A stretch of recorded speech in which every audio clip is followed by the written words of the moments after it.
J'espère que t'es bien assis, parce que ce que je vais te dire, ça peut ruiner ton ego. Tu penses d'être humain? Un bel individu autonome, maître de son corps? Mauvaise nouvelle, tu es une colonie de bactéries avec un abonnement Netflix.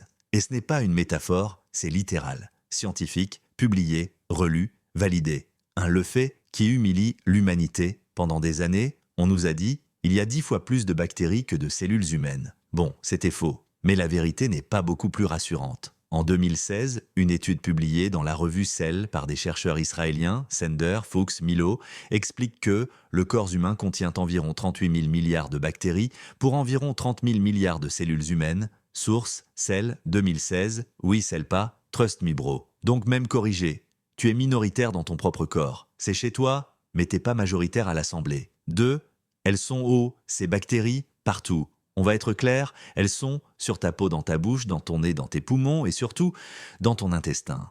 Ton intestin, c'est pas un tuyau, c'est une mégalopole bactérienne. Les chercheurs du National Institutes of Health expliquent que la majorité des bactéries de ton corps vivent dans ton côlon, des milliards, qui bossent H24, sans syndic, sans RTT. 3. Pourquoi tu n'es pas déjà un cadavre? Parce que ces bactéries ne sont pas tes ennemis. Et ça, c'est la science qui le dit, pas un délire New Age. Le Human Microbiome Project du NIH montre que sans elles, tu digères moins bien, tu absorbes moins de vitamines, ton système immunitaire devient débile, tu tombes malade plus souvent. Certaines bactéries produisent de la vitamine K, d'autres aident à digérer les fibres, d'autres empêchent les pathogènes de s'installer. En résumé, tu ne vis pas malgré elles, tu vis parce qu'elles sont là. 4. Le moment gênant, ton cerveau écoute ton ventre et là, on rentre dans la partie qui dérange. Selon la Harvard Medical School, ton microbiote communique directement avec ton cerveau via le nerf vague et des neurotransmetteurs. Oui, tes bactéries parlent à ton cerveau. Des études montrent des liens entre microbiote déséquilibré, anxiété, dépression, troubles de l'humeur. Donc quand tu te sens mal sans raison claire, ce n'est peut-être pas toi, c'est peut-être ta flore intestinale en burn-out. 5 cuits décident de ce que tu manges. Autre truc qui pique. Certaines bactéries adorent le sucre, adorent le gras, adorent la junk food, et devine quoi, elles peuvent influencer tes envies alimentaires. Quand tu craques sur un burger à minuit, pose-toi la question.